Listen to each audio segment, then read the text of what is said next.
Welcome to another edition of the Social Proof Podcast. We started recording something and it didn't work out. It would have been, I don't know. We just had a technical difficulty. We did start recording something, but we stopped and started over because we had a technical issue. Yeah, we're not interested in beef. A lot of beef going on in the streets right now. Good afternoon, morning, evening, whenever you're listening to this. Hope you are having an incredible entrepreneurial experience. How was your entrepreneurial experience this week? It has been great.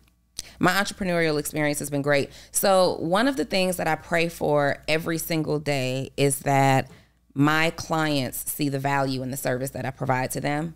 I've always prayed since the start of the pandemic, actually. I've always prayed that because that term essential expense became a thing, I always pray that my clients see me as an essential expense and that they see the value in the service that I provide to them all the time.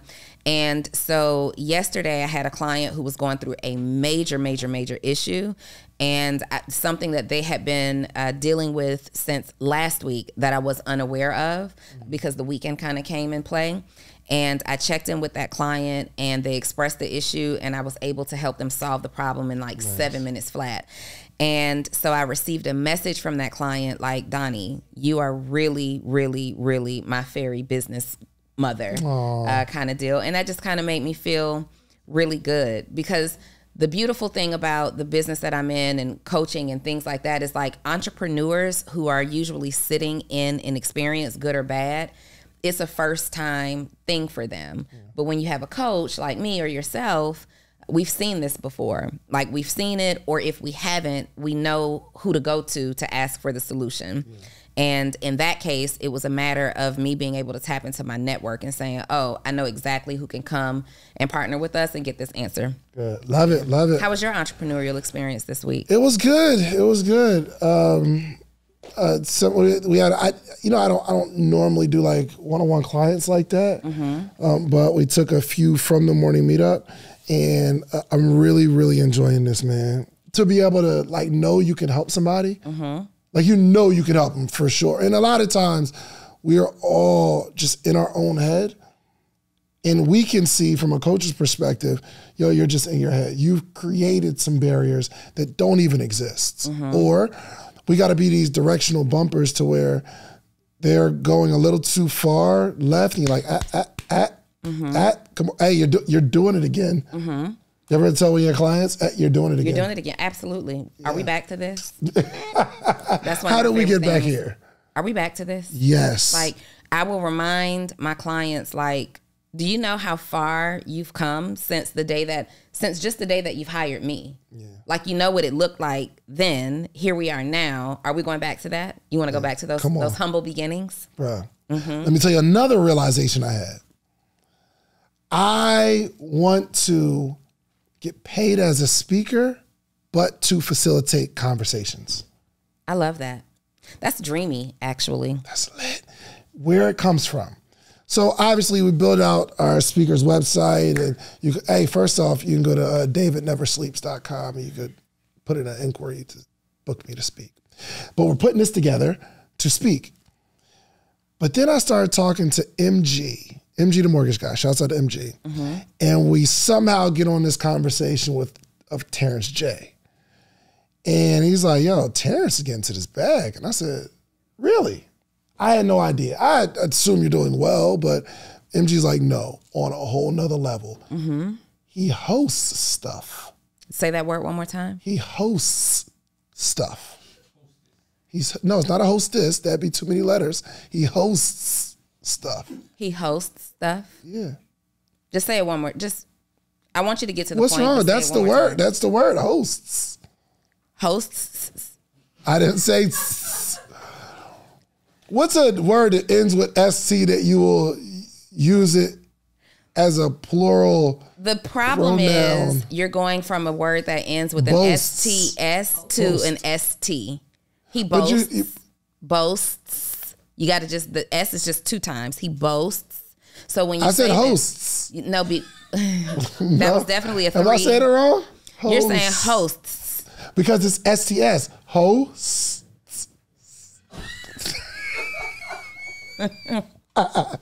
Anyway, he does that. People book him to host events. And I don't know if he was, I don't know. We're not going to share it, but he was like, yo, he'll host the Grammys and stuff like that. And he's giving me the numbers, like 6 figures to do that kind of stuff. To host the Grammys? I mean, he said he does that kind of stuff, but he said, yo, there are 6-figure opportunities to host things. Well, there's a lane specifically for hosts. I like that. Yeah. And I'm thinking, the only way to get on stage to get paid is not to speak. I want to facilitate very meaningful conversations. So I had this idea last year where I called Rashad or Troy, one of them, and said, let me interview you on your platform about your event. Because then it'd be like an hour-long ad. And they're like, all right, sure, no problem. Now, I'm not saying that interview contributed $20,000, but some people saw the interview like, yo, I want to go to that, because in talking about it, you'll never get what I'm going to pull out of you about this event. Right. You get what I'm saying? Like, if you're shooting an ad, you're going to talk about, hey, you need to come for these reasons. But I'm going to go a whole different direction. So also I reached out to Myron. Myron has an event coming up, and I just proposed the same thing. And he's like, yo, sure. And we did a live yesterday. I flew out to Tampa that morning, came right back the same day, did that, and it was a impactful conversation. And then I'll also be at the event interviewing him about the event and what's going on and what he wants people to walk away from or get a feel, like close it out that way. I don't know if we'll close it out that way, but you get what I'm saying. I'm saying I want to create a lane where because I know that's super valuable for people. Yeah. So if you have an event coming up, send me a DM. I think I want to do that too. Send me a DM. Don't send her a DM. Send me a DM. Simply send me a DM. I think I'd like to do it too. It's a good idea. It's a really good idea. Yeah. Just like coaching people from within your community is a good idea. Yes. Who'd you get that from? From myself? You did not. Where'd you get having a community from? I've had a community Not before knowing you. Oh my God! I had a women's community. All right, Shan. all right. Can we get back to the conversation? Because I don't want. I had a woman. It was Actionable Woman for clarity, and if they were a part of Actionable Woman, you can come on out. I changed it over after ending the community to Actionable CEO. So I've been doing morning media, and I remember when you launched your community because we were sharing some of the same people. Actionable CEO? I don't know what the community was, but you had a similar community. Same thing. Never, because my community in the beginning was just about women and women issues. My gosh. Yes, it was women. Yes. But that had nothing to do. We didn't share anything. You're right. So I'm thinking lane. Now, I don't know if people are super comfortable hiring a person for this particular offering that I'm offering because they don't know how valuable it is just yet.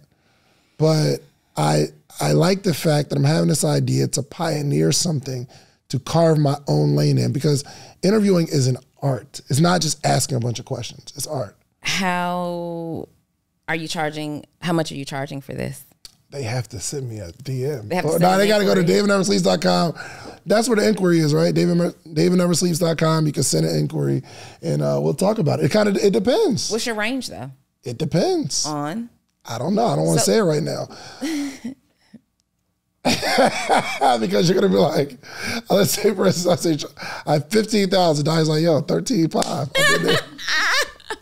No. But yeah, I don't know. It's really going to be based on what I'm seeing in the market. Yeah. I know what it costs for my time to fly out somewhere or for what I do. But yeah, I don't know. If you have an event, just hit me up. Let's talk about it. You should reach out to Terrence and see how his business managers kind of model that particular offer. Yes. But it looks like same model of, let's say, a DJ. A DJ is a very, very important part of a party. And then you hire a host to talk during the DJ. I need to talk to Kenny Burns. Talk to Kenny Burns. Yeah, talk to Kenny Burns. Kenny Burns, Terrence. Does AJ not do hosting? AJ 106 in Park. I don't know. Yeah, there are several people who are doing it. Just talk to all of them and study their business model, or ask them questions about their business model and start there. I might just call him. Why not Jeremy Anderson too? Like he's a speaker. I understand he's a speaker, but he trains other speakers, and many of them go into that lane. So here's the thing. So I was telling him that he needs to add in his speaking hosting. And he hadn't even thought about that. You told Jeremy this? Yeah. Okay. I'm like, for a host is a very important part of an event. Bro, you ever had a host that don't introduce you right? And it takes you forever to like bring them onto the side and bring the energy. Oh my gosh, a horrible host. You know what's interesting is I've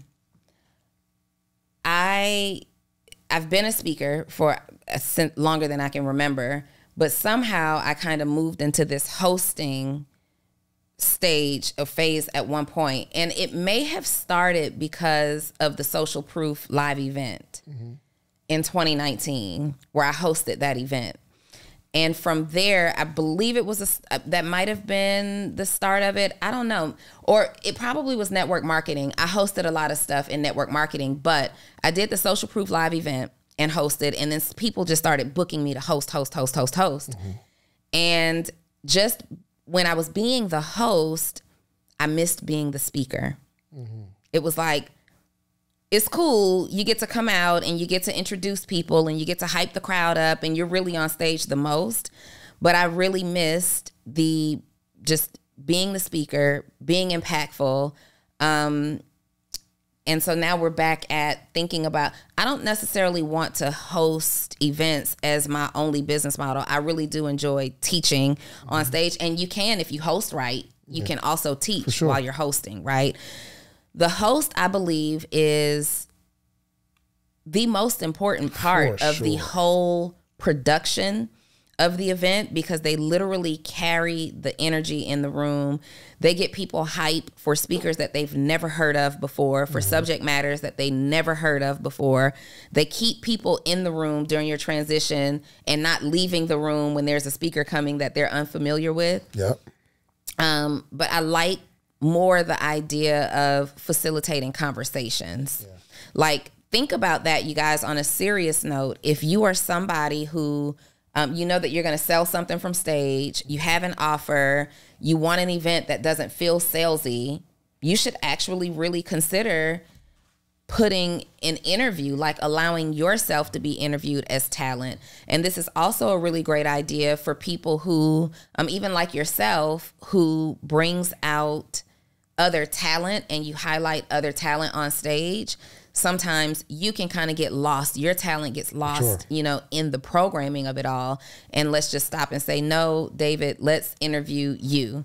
No, you know, this person, let's interview you, so that your talent can naturally shine and what you offer can naturally shine and generate sales and awareness about what you do. There's a lot of things you can do with $500. I mean, you can have a night out with your significant other. You could buy some really expensive shoes. Well, really nice shoes are about double $500. You could buy a course where you can learn something for $500. But I have something better for you to do with the $500. I want to meet with you every single morning for the rest of your life. Well, maybe not the rest of your life, but every morning, Monday through Friday, for the rest of the year. I have information and game that have allowed me to build a successful business, a successful community, and a successful life all the way around. But I want to share that with you. But the only way we can accomplish this is not me selling you a course, not me giving you a one-on-one consultation, because even with that, you'll get the information, but you'll need more. I want to meet with you every single morning. Now, would I meet with someone every morning for $500 for a year? And the answer is yes. Actually, we've been doing this thing since 2017. We have what's called the Morning Meetup. Every single month, we have a theme, whether it's social media, whether it's motivation, whether it's strategy, whatever it is, we have a theme for the month. And every morning in that month, we have a conversation around that topic. And I am giving a wealth of knowledge, not only myself, but a lot of friends, a lot of people that you see on this podcast. They join every single week. So you need a community of people that you can grow with, and you need a coach. I'm your coach. The Morning Meetup is your community. Go to themorningmeetup.com. It's $499, and I will meet you every single morning for an entire year. Give it a shot. 100%. And I mean, this is why some DJs make $200 to DJ, some make $1,000, some make $2,000, because it's a real necessity. But the problem is, I don't know if that lane exists, which excites me. So here's the principle, you all. Stop trying to do what you see everybody else do and try to figure out a way to add a benefit that people didn't even know existed. So as I'm starting to offer this to people, they're like, oh, that's a good idea. Oh, that's a good idea. So you don't just have to get paid to speak. Hosting is very, very important. If you have the right host, that first off, the host will make or break your event. Just like a DJ, the wrong DJ will break your event. Yeah. Break your club. And that's why DJs are even getting paid 5 and 6 figures for events now. Yeah, absolutely. The people that you have whose responsibility it is to shift the energy, they are highly paid and highly necessary, highly valuable to your event. And I see so many people go wrong with like, oh, let's just get my cousin to DJ the event. Yeah. Okay. Yeah. Okay. Or I'll just do it on Shopify, then Spotify, then the ad comes up, and then you got to listen to the whole song, and then it ends, and then the next song, you got to listen to the intro, the next song. Yo, it's going to kill you. The Wi-Fi is sketchy. For sure. Trying to get your Bluetooth speaker on it. Yep. Absolutely not. So now I guess let's get into the lesson. Okay. There's some service that you want to provide that isn't prominent in the particular industry. I don't know if there's a hairstylist that can offer something slightly different than all hairstylists were offering. I remember the first time I heard of a salon offering champagne. The first time I heard of it, I'm like, that's dope. I just thought that was just a cool concept. Will people pay more for that kind of stuff? I believe so. So one, let's just talk about innovation. How do you break into a market where it doesn't exist necessarily? I don't know necessarily that it doesn't exist. It's like you break in by observing what does exist and saying, how can I make that better? I like that. So the salon, for example, whoever did it first, offered the first champagne, probably saw water and soda and things being offered and saying, I want to elevate the drink experience, right? Now somebody can take because now most salons, most of your higher end service salons have the water, the champagne, the sodas, the juice, they have snacks. Now somebody could elevate that and say, you know what, on our busy days, on Saturdays, every Friday and Saturday, we're bringing in a chef and we'll have a catered buffet. You're innovating in that way. All your clients are coming in. Like, you ever ran to the barbershop and you didn't get a chance to eat breakfast and you in there, you waiting, you got that 30-minute wait, you're starving, and you like, yo, how long? I'm gonna run and go get something to eat. Like, imagine you're now just sitting in the waiting area and there's catered food. Like, you know that there's going to be food there. Like, it's just a touch on the experience, and people actually pay you more money in the service. The service price will pay for it over and over and over again. You increase everybody's service price $5 to $7. You've paid for that caterer over and over and over again. That's just a different way to innovate, by observing what's there and saying, how can I make this better? Yeah. And be something special, man. I'm always looking to be something special, to be something that everyone else is not, large majority. And I don't think enough entrepreneurs are thinking that way. We want to be cookie cutter. I see Donni do it, I'm going to do it. I'm going to put together actionable CFOs, and I'm going to do the same thing, right? Because I see someone do it, and I want to do exactly what they're doing, which that wouldn't be a bad idea. That wouldn't be a bad idea. No, it actually isn't. Like, innovation is about seeing inspiration somewhere and saying, let me make it better. For example, we can talk about so many products and things that we've seen being innovated over time. Like I'm looking at your hat right now and I'm thinking, how can somebody innovate this hat, right? There's a company who thought like women don't like to wear that particular type of hat if they care about their edges because it'll take your edges out, right? Well, or it'll mess up your roots and then you can't wear your hair after you take the hat off. There's a company that put a satin lining. Women wear satin bonnets to bed to protect their hair. Okay, let's put a satin lining on the inside of the hat in order to keep their hair protected. Not recreating a hat. Not recreating the hat, adding a lining. Somebody else said, okay, you know how you get that dirty little band because you've been sweating on the front of your hat and it turns brown? Somebody put a sweatband on the front lid of their hat. Like these are all innovations. You're looking at something that already exists and you're listening to the problems that consumers are having using these things and saying, okay, this already exists. How can I solve this problem? Yes, 100%. Actionable CEO morning meetup. Are you guys thinking innovation at all? Somebody might start nighttime meetup. Nighttime meetup. Nighttime meetup. There might be there's a need for it. Evening afternoon meetup. Now, fortunately, I went and got the morning meetup, afternoon meetup, evening meetup, weekend meetup. I got all of those .coms first of all. So if you want to do it, buy it from me. But we have to start to think, how can we separate ourselves even slightly in the market somehow?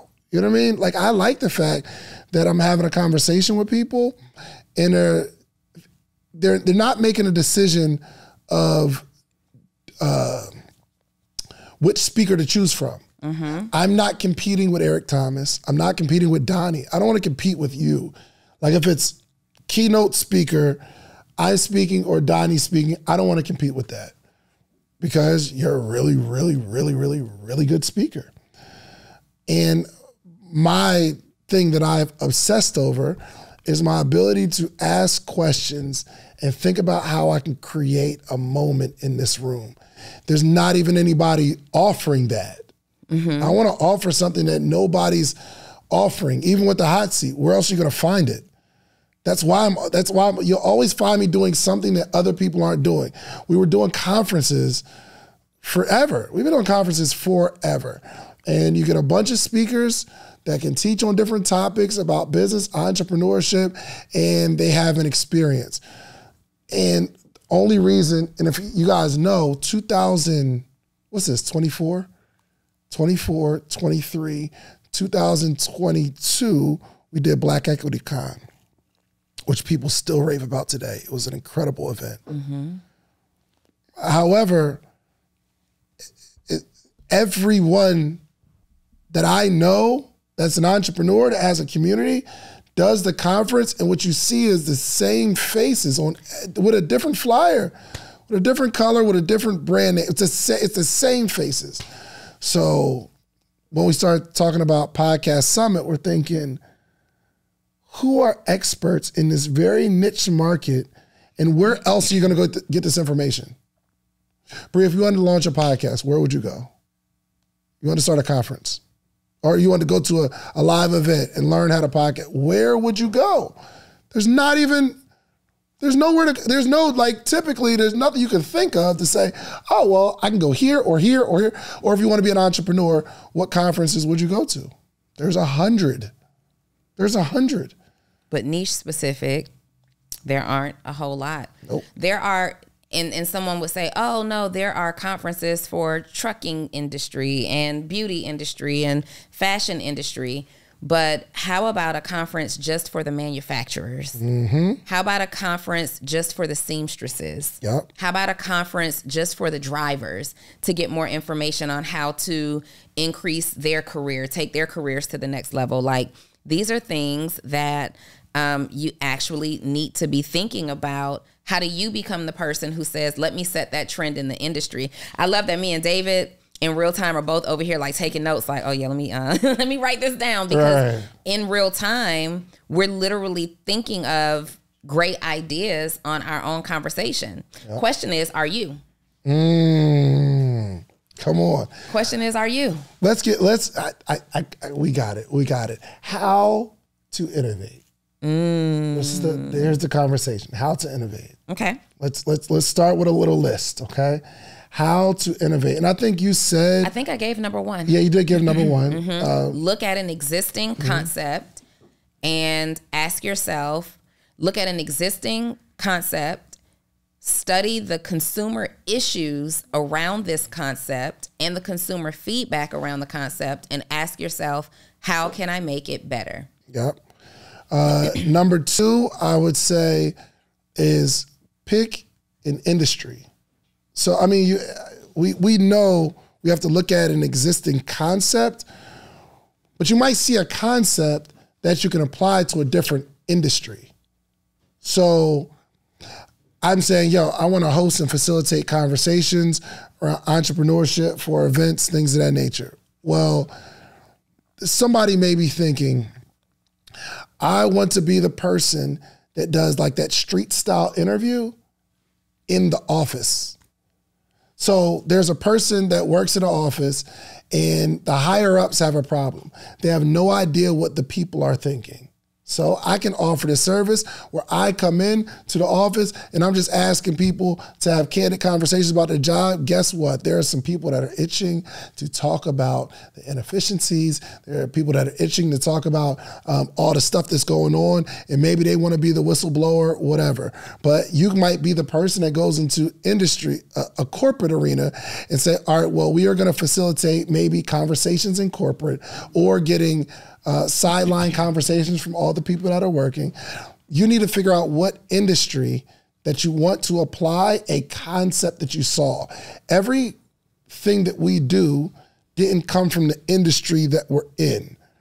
And in fact, anyone that's ever innovated something didn't come from the industry that they innovated. For instance, not everybody, but if Elon Musk would have worked for Ford, he'd have never invented Tesla, because it's so hard to think outside of the box of how car industry is done already. Or the people who started Airbnbs, they didn't come from the hotel industry. If they were an executive at Hilton or an executive at Marriott, they'd have never been able to break out of how things work in the hotel industry. So it's always someone that comes from outside the industry with a fresh lens that says, yo, maybe we should do it this way. And then the people that are in it, that work at the car manufacturer, when Elon says, well, maybe we can have self-driving cars. Somebody that's driving a car that said, nope, we got 1,000 checked safety marks and we can't do it that way. And there's a reason we can't do it that way. But Elon comes in with a fresh set of eyes because he's not stuck in that world, and comes in and innovates. So find a good idea, see what's going on in the market, and you can apply that to whatever industry that you pick. And it may be the same, but you need to figure out what industry you're picking. Okay, I was trying to get what that number two was. All right, cool. So if I have to give a number three, anticipate trends. Okay.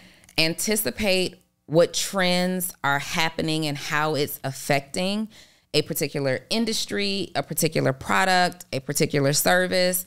So you can look at trends from other industries and think about how to apply that to your own, right? If people are going digital, let's say in teaching, then how can you take your service? You're a CPA now. How do you make a digital business out of it? Think about what's happening and what's trending. Businesses are using trends every single day to make decisions in their business. And that's the reason why, like on social media, on Google and search engines, you can search for trending topics, trending ideas. Trends are going to be one of the tools that you use, literally one of the strategies that you use to determine, to predict what needs to happen next in your business. And if you actually stay on top of studying trends, you will innovate simply by being ahead of the game. And I talked about this in a previous episode that we recently released. There are companies who employ agencies for that alone. Study the trends. What are people saying? Where's it going next? How did this industry change? Okay, I see how that industry changed. How can we bring that change over here to our industry? Wow, I see how this trend made that industry change. How can we do that here? So, for example, one of the trends that you can follow are, let's just say, simple fashion trends, how fashion has evolved over time, right? So it used to be that men had to wear collar shirts or button-down shirts, ties, slacks into the office, right? That was your business attire. And it used to be that women had to wear skirts that went past your fingertips, and you had to have on pantyhose, and you had to have a slip. Gen Z doesn't know what a slip is, right? I remember the transition when I was maybe a teenager, when things were starting to shift. You no longer have to wear pantyhose to church now, right? You no longer have to wear a slip to church. And I remember all the elders saying, like, this is ridiculous. But the companies who committed to that to that trend, the churches who stayed committed to that, they lost a lot of members. These people lost a lot of employees. Why? Because the trend, people want to follow the trend. People want to say, oh, I want to be more relaxed. Let me go and work for this company. Let me go and do this. And it was a simple innovation in how they built their team. They didn't change anything about their product. They didn't change anything about their service. They innovated in their team culture. That's good. They innovated in their team culture. So innovation doesn't even always have to be based on the product or service that you have. You could innovate in how you run in-house. You could innovate in how you fulfill. You can innovate in how you manufacture or produce something.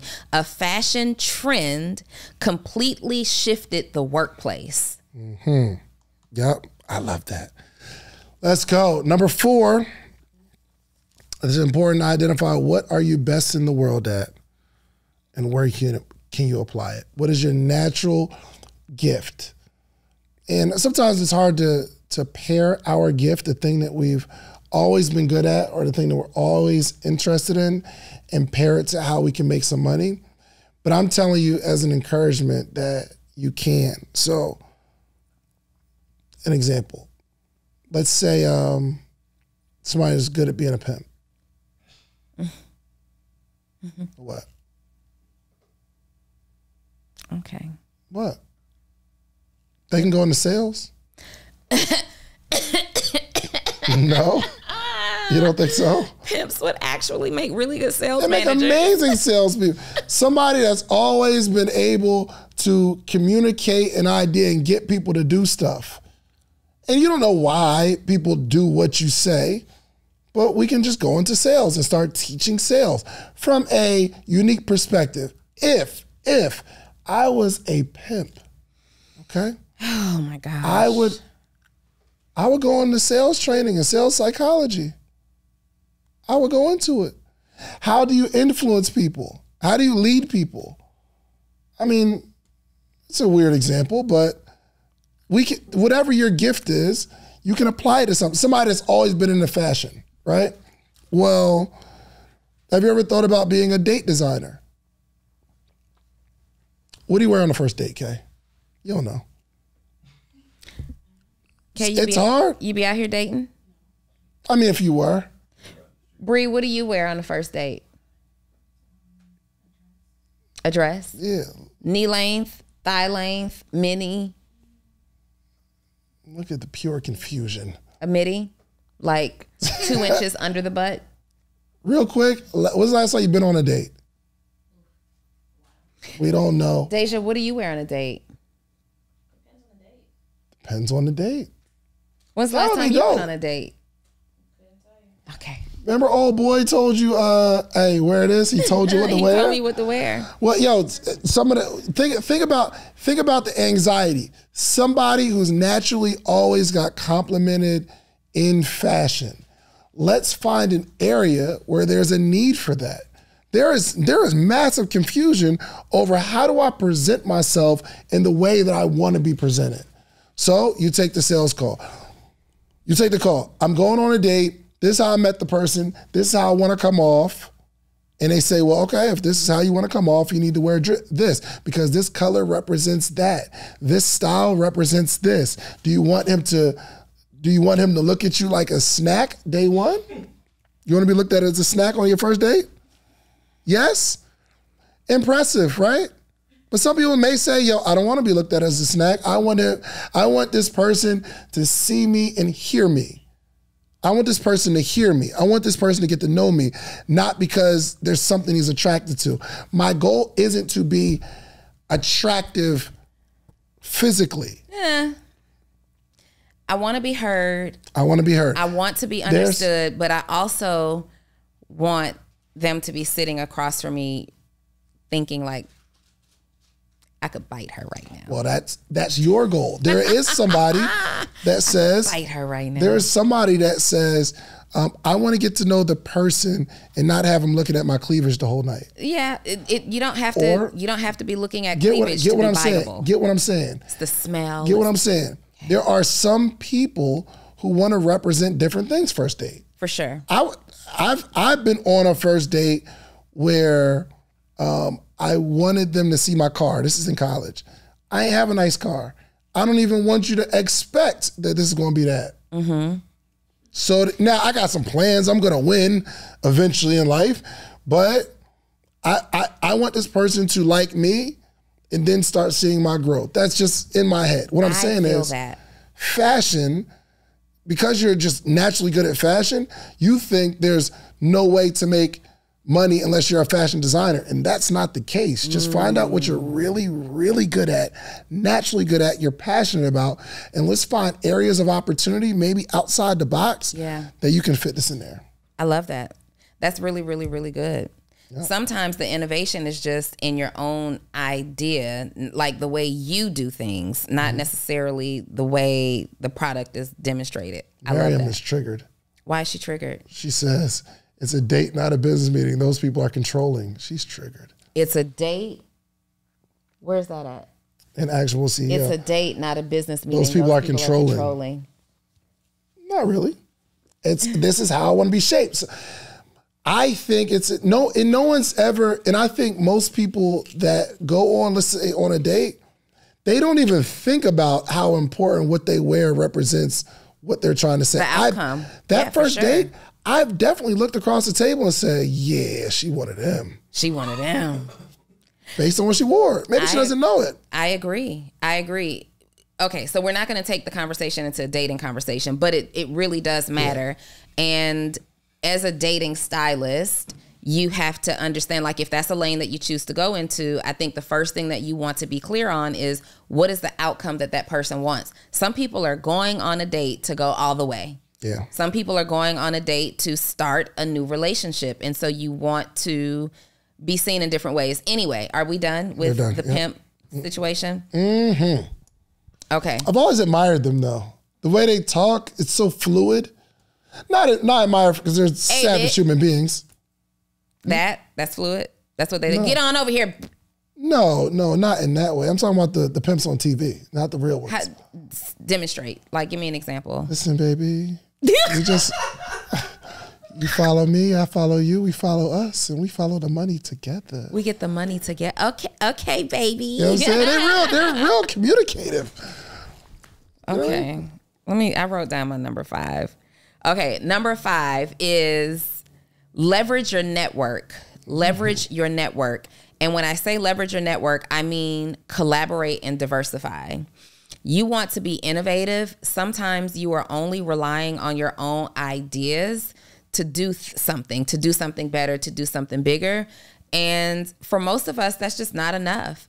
If you get into different rooms and diversify your network, then you will pick up along the way different levels of information. People have different levels of experience, different levels of knowledge, different levels of skill set that will help you say, oh, wow, I never even knew that was possible. I can take that and let's take that and do this thing. But when you come into these networks and you start identifying people that can help you be innovative or take your ideas and innovate them, don't always try to box them out, meaning don't try to keep them on the sidelines. Sometimes the best way to innovate on an idea is to collaborate with people. So leveraging your network is huge. I love that. 2 more. Why just I do 1, you do 1, because we about to, you know what I mean? Okay. All right. 1, I think this is a good way to start to think about innovation. Start asking more questions about what people need. I'm talking about random questions. If Deja had a mic, I'd be like, yo, Deja, what do you need? She may think for a second, yo, you know what I really need right now? I need this and that. Bree asked her the same question, then Kay, then Reese, then Donni, then myself. If you become someone that's looking to innovate in an industry, you know what industry you want to be in, even if those people aren't in the industry, those questions might spark something for you to say, well, I've asked 1,000 people, what do you need? And then I see this little theme of, wow, people really need a good babysitter. I'm looking for a good babysitter right now, but here's the problem. I'm looking for a good laundry service, but here's the problem. I'm looking for someone to do my makeup, but here's the problem. So if you find what people need in general, just start asking a bunch of people what they need. You will come up with some innovative ideas. Yeah, for sure. I agree. Yep. Last one? Last one. Number, 7. That was 6. I didn't write that one down. I was writing my own. I'm sorry. Okay, number 7 is brain dump and iterate. Brain dump and iterate, meaning continuously refine and test. Continuously write out your ideas, refine and test. You know, one of my favorite places to brain dump and come up with ideas? What's that? On a flight. On a flight. On a flight, I come up with the best ideas, and there's something scientific. I saw maybe a year ago, some study that was released, I think maybe Forbes or Entrepreneur.com released it, that said that instead of like try skipping a nap on a long flight, instead get some work done. I will get a month's worth of work done on 1 3-hour flight. We've done it together. Oh, 100%. We've mapped out complete ideas together. I believe that's how the clubhouse even, not the clubhouse, the building yep. even came about. Like, all right, let's do it. Yeah. On a plane, mapped out the whole idea, what we wanted in it, the concept for it, how we would monetize, but continue to brainstorm. I have a Google Doc that's just a brain dump doc. And I will note on that document like where I was when I was brainstorming in that moment. And I love to type my ideas out, like anything that I think about, because as a creative and as a visionary, I am always coming up with ideas. I can't always execute on them, but I do want to document them. Many of my ideas are too good to forget, right? So I will document every single idea. And one of my favorite things to do also is like if I'm driving in the car and I come up with an idea, I turn on my voice recorder, and what I'm hearing in my head, what I'm thinking in my head, I speak it into my voice recorder. Because sometimes you will think about these amazing, innovative ideas, and then you wrote down a quick note and you go back to it and like, what was I even thinking about when I said that? You don't remember. So it's great to follow that up with like a voice note or a video of you talking through that idea. So when you go back to it, you can feel the energy that you had, the ideas and the excitement that you had, and you're very clear in where that idea was going. But as you're brain dumping, continue to go back to those ideas and refine them over and over and over again. Like, yep, this is good, but it's like creating a blueprint for something. Think about creating a blueprint for a building. Think about how many times we went back and forth creating the interior layout of a building. It's like, okay, we know that we want, let's say at the beginning, 19 rooms. We want 19 rooms. We want a kitchen. We want the receptionist area. If we put all 19 rooms on this side and put everything else ancillary on this side, it should work.